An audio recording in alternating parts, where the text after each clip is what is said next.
ತ್ರಿಪುರ ರಾಜ್ಯದಲ್ಲಿ ಜಿರಾನಿಯ ಕೋಲಾ ಅನ್ನೋ ಒಂದು ಊರು. ಆ ಊರಿನ ಇಟ್ಕೆ ಫ್ಯಾಕ್ಟರಿಯಲ್ಲಿ ಕೆಲಸ ಮಾಡುವಂತ ಒಂದು ಕುಟುಂಬ. ಗಂಡ ಹೆಂಡತಿ ಇಬ್ರೆ. ಗಂಡನ ಹೆಸರು ಅಬ್ದುಲ್ ರೆಹಮಾನ್ ಮತ್ತು ಹೆಂಡತಿ ಫಾತಿಮಾ ಬೇಗಂ. ತುಂಬಾ ಕಡು ಬಡತನದ ಬದುಕು ಇವ್ರದು. ಆವತ್ತಿಂದ ಅವತ್ತಿಗೆ ಒಂದು ಹೊತ್ತು ಊಟಕ್ಕೂ ಪರದಾಡುವಂತ ಪರಿಸ್ಥಿತಿ ಪಾಪ. ಫಾತಿಮಾ ಬೇಗಂಗೆ ಒಂದು ಹೆಣ್ಣು ಮಗು ಆಗ್ಬೇಕು ಅಂತ ಆಸೆ ಇರುತ್ತೆ. ಯಾಕಂದ್ರೆ ತಾಯಿಯ ಕಷ್ಟ ಸುಖಗಳನ್ನ ಹೆಣ್ಣು ಮಕ್ಕಳು ತುಂಬಾ ಚೆನ್ನಾಗಿ ಅರ್ಥ ಮಾಡ್ಕೊಂತಾರೆ ಮತ್ತೆ ಭಾಗಿಯಾಗ್ತಾರೆ ಅನ್ನೋ ನಂಬಿಕೆ. ಅವಳ ಆಸೆಯಂತೆ ಮದುವೆಯಾದ ಒಂದು ವರ್ಷಕ್ಕೆ ಒಂದು ಹೆಣ್ಣು ಮಗುನೇ ಹುಟ್ಟುತ್ತೆ. ಆದ್ರೆ ಆ ಮಗು ಈ ರೀತಿ ಇರುತ್ತೆ.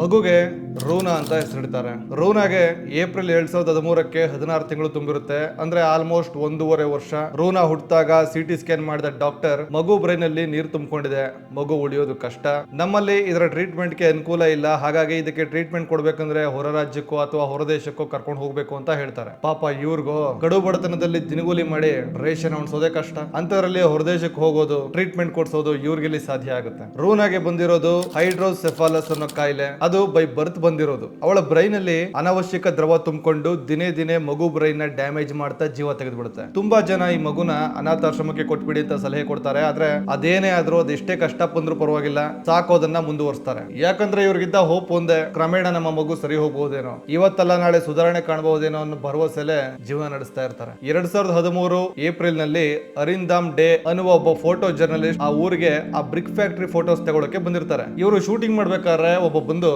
ಈ ಊರಲ್ಲಿ ದಪ್ಪ ತಲೆ ಇರುವಂತಹ ಒಂದು ಮಗು ಇದೆ, ನೋಡೋಕೆ ಏಲಿಯನ್ ತರ ಕಾಣುತ್ತೆ, ನೀವು ಒಂದು ಸಲ ಭೇಟಿ ಮಾಡಿ ನೋಡಿ, ನಿಮ್ಮ ಚಾನಲ್ಗೂ ಏನಾದ್ರು ಆಸಕ್ತಿಕರ ವಿಷಯ ಸಿಗಬಹುದೇನೋ ಅಂತ ಹೇಳ್ತಾರೆ. ಆ ಫೋಟೋಗ್ರಾಫರ್ ರೂನಾ ಫೋಟೋಸ್ ತೆಗೆದು ತನ್ನ ಜರ್ನಲಿಸ್ಟ್ ಕೊಲೀಗ್ಸ್ ಗೆ ಫಾರ್ವರ್ಡ್ ಮಾಡಿದಾಗ ಅವ್ರಿಗೆಲ್ಲ ತುಂಬಾ ಎಕ್ಸೈಟ್ ಆಗುತ್ತೆ, ಆಶ್ಚರ್ಯ ಆಗುತ್ತೆ. ಆ ಪತ್ರಕರ್ತರು ಈ ಮಗುವಿನ ಬಗ್ಗೆ ಒಂದು ಆರ್ಟಿಕಲ್ ಮಾಡಿ ತಮ್ಮ ನ್ಯೂಸ್ ಪೇಪರ್ಸ್ ಅಲ್ಲಿ ಪಬ್ಲಿಷ್ ಮಾಡ್ತಾರೆ. ರೂನಾ ಫೋಟೋ ನ್ಯೂಸ್ ಪೇಪರ್ ಅಲ್ಲಿ, ಮ್ಯಾಗಝಿನ್ ಅಲ್ಲಿ ಪಬ್ಲಿಷ್ ಆಗಿದ್ದೆ. ದೇಶ ವಿದೇಶಗಳಿಂದ ಇವರಿಗೆ ನಾವು ಈ ಮಗುವಿಗೆ ಯಾವ ರೀತಿ ಹೆಲ್ಪ್ ಮಾಡಬಹುದು, ಏನಾದರೂ ಸಹಾಯ ಬೇಕಂತ ಇಮೇಲ್ಸ್ ಮೆಸೇಜಸ್ ಬರೋಕೆ ಸ್ಟಾರ್ಟ್ ಆಗುತ್ತೆ. ಆಗ ಇವರು ಲಂಡನ್ ನಲ್ಲಿ ಒಬ್ಬ ಡಾಕ್ಟರ್ ಹತ್ರ ಇದ್ರ ಬಗ್ಗೆ ವಿಚಾರಿಸಿದಾಗ ಅವರು ಯಾವುದೇ ರೀತಿಯ ಹೋಪ್ಸ್ ನ ಕೊಡೋದಿಲ್ಲ. ಏನು ಟ್ರೀಟ್ಮೆಂಟ್ ಕೊಟ್ಟರು ಆ ಮಗು ಉಳಿಯೋದಿಲ್ಲ, ಫೇಲ್ಯೂರ್ ಆಗುತ್ತೆ ಅಂತ ಹೇಳ್ಬಿಡ್ತಾರೆ.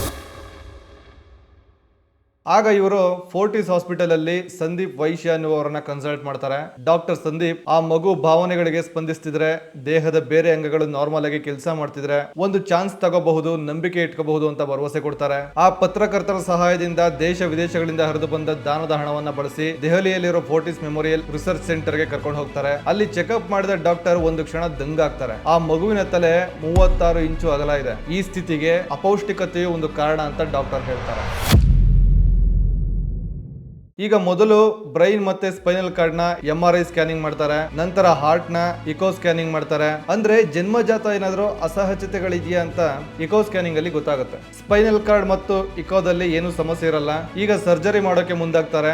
ಡಾಕ್ಟರ್ಸ್ ಗೆ ಗೊತ್ತಿರುತ್ತೆ ಈ ರೀತಿಯ ಸರ್ಜರಿಗಳಲ್ಲಿ ತುಂಬಾ ಕಾಂಪ್ಲಿಕೇಶನ್ ಮತ್ತೆ ರಿಸ್ಕ್ ಇರುತ್ತೆ ಅಂತ. ಈಗ ಫಸ್ಟ್ ಸರ್ಜರಿ ಮಾಡ್ತಾರೆ. ಆ ಸರ್ಜರಿಯಲ್ಲಿ ಮೊದಲು ತಲೆ ಸೈಜನ್ನ ಕಡಿಮೆ ಮಾಡೋಕೆ ಒಳಗಡೆ ಇರೋ ದ್ರವನೆಲ್ಲ ಆಚೆ ತೆಗಿತಾರೆ. ಫಸ್ಟ್ ಸರ್ಜರಿಯಲ್ಲಿ ಡಾಕ್ಟರ್ಸ್ ಗೆ ಭರವಸೆ ಹೆಚ್ಚಾಗುತ್ತೆ. ಮೊದಲಿಗಿಂತ ರೂನಾ ಈಗ ಸುಧಾರಿಸಿದಾಳೆ. ಬ್ರೈನ್ ಅಲ್ಲಿದ್ದ ದ್ರವ ತೆಗೆದ ಮೇಲೆ ತಲೆ ಸ್ವಲ್ಪ ಚಿಕ್ಕದಾಗಿದೆ, ಅದಕ್ಕೆ ಬೇಕಾದ ಬೋನ್ ಸರ್ಜರಿ ಯಶಸ್ವಿಯಾಗಿದೆ ಅಂತ ಹೇಳ್ತಾರೆ. ಆದ್ರೆ ಅವಳ ಸ್ಕಲ್ ಇನ್ನು ನಾರ್ಮಲ್ ಸೈಜ್ ಗೆ ಬರ್ಬೇಕಂದ್ರೆ ಇನ್ನು ಹಲವಾರು ಸರ್ಜರಿಗಳಾಗಬೇಕು ಅಂತ ಡಾಕ್ಟರ್ಸ್ ತಿಳಿಸ್ತಾರೆ. ಹೀಗೆ ಸೆಕೆಂಡ್ ಸರ್ಜರಿಯಲ್ಲಿ ಮೆದುಳಿನ ಮೇಲಿನ ಒತ್ತಡವನ್ನ ಕಡಿಮೆ ಮಾಡ್ತಾರೆ. ಮೂರನೇ ಸರ್ಜರಿಯಲ್ಲಿ ಮುಂಭಾಗದ ಸ್ಕಲ್ ಅಂದ್ರೆ ಫ್ರಂಟ್ ತಲೆ ಬುರುಡೆನ ರಿಮಾಡೆಲಿಂಗ್ ಮಾಡ್ತಾರೆ. 3 ವರ್ಷದ ಮಗು ರೂನಾ ಇಷ್ಟು ಎಳೆ ವಯಸ್ಸಲ್ಲಿ ಅಷ್ಟು ಸರ್ಜರಿಗಳನ್ನ ಮಾಡಿಸ್ಕೋಬೇಕಂದ್ರೆ ಆ ಮಗು ಎಷ್ಟು ನೋವು ತಿನ್ಬೇಡ. ಆ ಮಗು ಹೊತ್ತಾಗ್ಲೆಲ್ಲ ತಾಯಿ ಕರಳು ಹೇಗಾಗ್ಬೇಡ.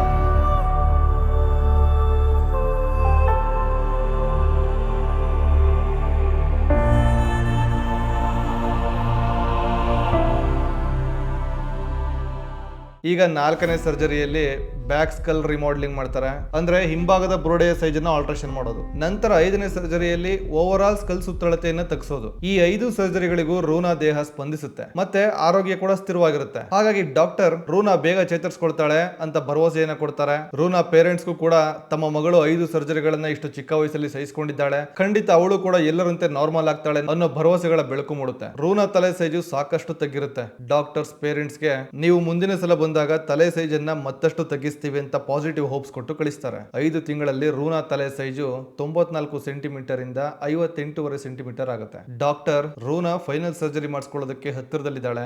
ಈಗ ರೂನಾ ಎಲ್ಲರಂತೆ ನಾರ್ಮಲ್ ಲೈಫ್ಗೆ ಬರೋದಕ್ಕೆ ಇನ್ನೊಂದು ಸರ್ಜರಿ ಬಾಕಿ ಇದೆ ಅಂತ ಹೇಳ್ತಾರೆ. ಕಣ್ಣೀರು ನೋವೇ ತುಂಬಿಕೊಂಡಿದ್ದ ಫಾತಿಮಾ ಬೇಗಂ ಮುಖದಲ್ಲಿ ಈಗ ಎಲ್ಲೋ ಒಂದು ನಂಬಿಕೆಯ ಬೆಳಕು ಅವಳ ಮುಖದಲ್ಲಿ ಮೂಡ್ತಿದೆ. ನನ್ನ ಮಗಳ ಜೊತೆ ಒಂದು ದಿನ ಕಳೆಯೋದಕ್ಕೂ ತಾನು ಎಷ್ಟು ರಾತ್ರಿಗಳ ನಿದ್ದೆಯನ್ನು ಬೇಕಾದರೂ ತ್ಯಾಗ ಮಾಡ್ತೇನೆ ಅನ್ನೋ ಸಂಕಲ್ಪಕ್ಕೆ ಬಂದ್ಬಿಟ್ಟಿರ್ತಾರೆ.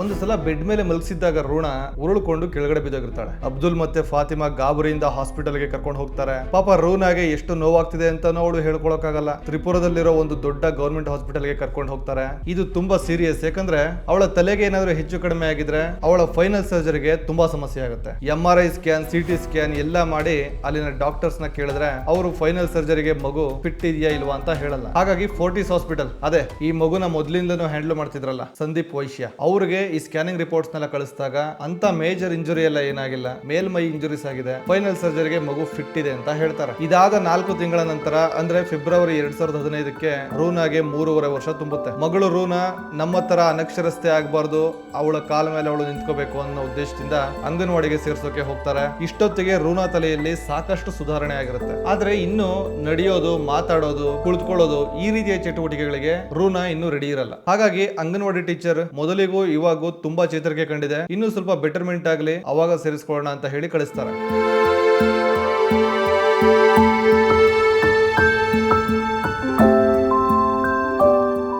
ಅಬ್ದುಲ್ ರೆಹಮಾನ್ ಮತ್ತೆ ಫಾತಿಮಾ ಬೇಗಂಗೆ ರೂನಾ 4 ವರ್ಷದವಳಿದ್ದಾಗ ಇನ್ನೊಂದು ಮಗು ಆಗುತ್ತೆ, ಗಂಡು ಮಗು. ಈ ಮಗು ಆರೋಗ್ಯವಾಗಿ ಯಾವುದೇ ಸಮಸ್ಯೆ ಇಲ್ಲದೆ ಹುಟ್ಟುತ್ತೆ. ಈಗ ಡಾಕ್ಟರ್ ಸಂದೀಪ್ ವೈಶ್ಯ ಆ ಜರ್ನಲಿಸ್ಟ್ ಗೆ ಕಾಲ್ ಮಾಡಿ ರೂನಾಗೆ ಫೈನಲ್ ಸರ್ಜರಿ ಆದಷ್ಟು ಬೇಗ ಆಗ್ಬೇಕು, ಈಗ ಲೇಟ್ ಮಾಡಿದ್ರೆ ರೂನಾ ಮಾತಾಡೋಕೆ, ನಡೆದಾಡೋಕೆ ಅಥವಾ ಚೇತರಿಸ್ಕೊಳ್ಳೋಕೆ ಚಾನ್ಸಸ್ ಕಡಿಮೆ ಆಗ್ತಾ ಹೋಗುತ್ತೆ ಅಂತ ಹೇಳಿ ಕಳಿಸ್ತಾರೆ. ಆದ್ರೆ ಈ ಪೇರೆಂಟ್ಸ್ ಗೆ ಈ ಫೈನಲ್ ಸರ್ಜರಿ ಆಪರೇಷನ್ ಅಂದ್ರೆ ತುಂಬಾ ಭಯ ಇರುತ್ತೆ. ಯಾಕಂದ್ರೆ ಇಲ್ಲಿನ ಲೋಕಲ್ ಡಾಕ್ಟರ್ಸ್ ಫೈನಲ್ ಸರ್ಜರಿ ಆದ್ಮೇಲೆ ಆಕೆ ಮಾತನಾಡುವ, ನಡೆದಾಡುವ ಚಾನ್ಸಸ್ ಕಡಿಮೆ ಆಗಬಹುದು ಅಥವಾ ಏನಾದ್ರು ಹೆಚ್ಚು ಕಡಿಮೆ ಆಗ್ಬಿಡಬಹುದು ಅಂತ ಹೇಳಿರ್ತಾರೆ. ಇದು ಇವರಿಬ್ಬರು ತಲೆಯಲ್ಲೂ ಕೂತ್ಕೊಂಡು ದೊಡ್ಡ ಗೊಂದಲ ಸೃಷ್ಟಿಯಾಗಿರುತ್ತೆ. ಮುಂದಿನ ಕ್ರಮಗಳನ್ನ ನಾವು ತಗೋಬೇಕಾ ಬೇಡವಾ, ಅಕಸ್ಮಾತ್ ಫೈನಲ್ ಸರ್ಜರಿ ಮಾಡಿ ಅದು ಸಕ್ಸಸ್ ಆಗದೆ ಫೇಲ್ಯೂರ್ ಆಗ್ಬಿಟ್ರೆ ಪರಿಸ್ಥಿತಿ ಇನ್ನೂ ಕೆಟ್ಟದಾಗ್ಬಿಡುತ್ತೆ ಅನ್ನೋ ಭಯ ತುಂಬಾ ಕಾಡ್ತಿರುತ್ತೆ. ಈ ಗೊಂದಲದಲ್ಲೇ 2016ರಲ್ಲಿ ಮಾಡ್ಬೇಕಾಗಿದ್ದ ಸರ್ಜರಿ ಮುಂದಕ್ಕೆ ಹೋಗುತ್ತೆ. ಸೊ ಫೈನಲಿ 2017ರಲ್ಲಿ ಧೈರ್ಯ ತಗೊಂಡು ಹೀಗೆ ಇದ್ರೆ ಹೇಗೆ, ದೇವರ ಮೇಲೆ ಭಾರ ಹಾಕಿ ಫೈನಲ್ ಸರ್ಜರಿ ಮಾಡಿಸ್ಬಿಡೋಣ ಅಂತ ದೃಢ ಮನಸ್ಸು ಮಾಡಿ ಹಾಸ್ಪಿಟಲ್ಗೆ ಕರ್ಕೊಂಡು ಹೋಗ್ತಾರೆ. ಇವರು ಹಾಸ್ಪಿಟಲ್ಗೆ ಹೋದಂತ ಸಂದರ್ಭದಲ್ಲಿ ಆ ಮಗುವಿಗೆ ಚಿಕನ್ ಪಾಕ್ಸ್ ಅಂದ್ರೆ ಹಳ್ಳಿಗಳ ಕಡೆ ಅಮ್ಮ ಆಗಿದೆ ಅಂತಾರಲ್ಲ,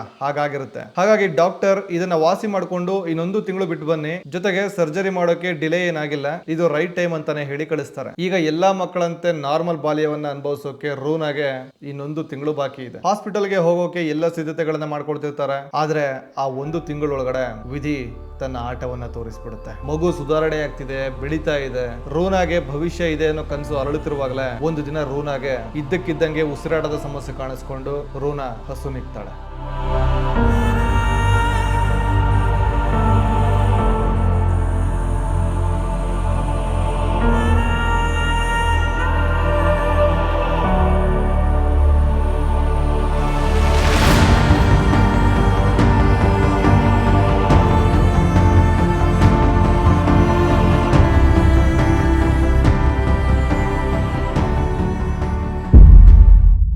ತಾಯಿಯ ಆಕ್ರಂದನ ಮುಗಿಲು ಮುಟ್ಟುತ್ತೆ.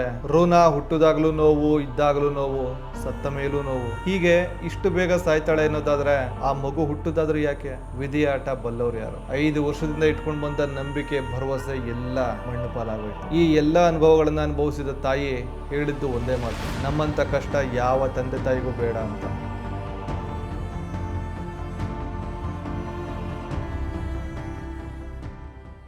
ಇದು ನೆಟ್ಫ್ಲಿಕ್ಸ್ ಅಲ್ಲಿದ್ದ ಒಂದು ಡಾಕ್ಯುಮೆಂಟ್ರಿ. ರೂಟಿಂಗ್ ಫಾರ್ ರೂನಾ ಅಂತ. ಪ್ರತಿ ವರ್ಷ ಇಡೀ ವಿಶ್ವದಲ್ಲಿ 7.9 ಮಿಲಿಯನ್ ಮಕ್ಕಳು ಈ ರೀತಿಯ ಸೀರಿಯಸ್ ಬರ್ತ್ ಡಿಫೆಕ್ಟ್ ಇಂದ ಹುಟ್ಟುತ್ತಾರೆ. 70% ವರೆಗೂ ಈ ರೀತಿಯ ಡಿಫೆಕ್ಟ್ಸ್ ಗಳನ್ನ ತಡಿಬಹುದು ಅಥವಾ ತಗ್ಗಿಸಬಹುದು. ರೂನಾ ತಂದೆ ತಾಯಿ ಇನ್ನೊಂದು ಮಗು ಅಖ್ತರ್ ಜೊತೆ ಅದೇ ಊರಲ್ಲಿ ಈಗಲೂ ಕೂಡ ವಾಸವಾಗಿದ್ದಾರೆ. ಅಖ್ತರ್ ತುಂಬಾ ಆರೋಗ್ಯವಾಗಿ ಆಕ್ಟಿವ್ ಆಗಿದ್ದಾನೆ. ಆದಷ್ಟು ಇವರ ಜೀವನದಲ್ಲಿ ಒಳ್ಳೆ ದಿನಗಳು ಬರಲಿ, ಕಷ್ಟ ಎಲ್ಲ ಮಾಯವಾಗಲಿ ಅಂತ ಹಾರೈಸೋಣ. ವೀಕ್ಷಕರೇ, ಇಷ್ಟು ದಿನ ಬರೀ ಮೂವಿ ಸ್ಟೋರೀಸ್ ಮಾತ್ರ ಎಕ್ಸ್ಪ್ಲೈನ್ ಮಾಡ್ತಿದ್ದೆ. ಒಂದು ಎಕ್ಸ್ಪೆರಿಮೆಂಟ್ ಗಾಗಿ ನಿಮಗೆ ಡಾಕ್ಯುಮೆಂಟರೀಸ್ ಕೂಡ ಇಷ್ಟ ಆಗಬಹುದು ಅಂತ ಈ ರೂಟಿಂಗ್ ಫಾರ್ ರೂನಾ ಡಾಕ್ಯುಮೆಂಟರಿನ ಎಕ್ಸ್ಪ್ಲೈನ್ ಮಾಡಿದೆ. ಮೂವಿಗಳ ಮಧ್ಯೆ ಈ ರೀತಿಯ ರಿಯಲ್ ಸ್ಟೋರಿ ಡಾಕ್ಯುಮೆಂಟರಿಗಳನ್ನ ಮಾಡಬೇಕು ಅಥವಾ ಮಾಡಬೇಡಿ ಅನ್ನೋದನ್ನ ನೀವೇ ಹೇಳಬೇಕು. ಪ್ರತಿಯೊಬ್ಬರು ಕೂಡ ನಿಮ್ಮ ಅಭಿಪ್ರಾಯನ ಕಮೆಂಟ್ ಮೂಲಕ ತಿಳಿಸಿ. ನಮಸ್ಕಾರ.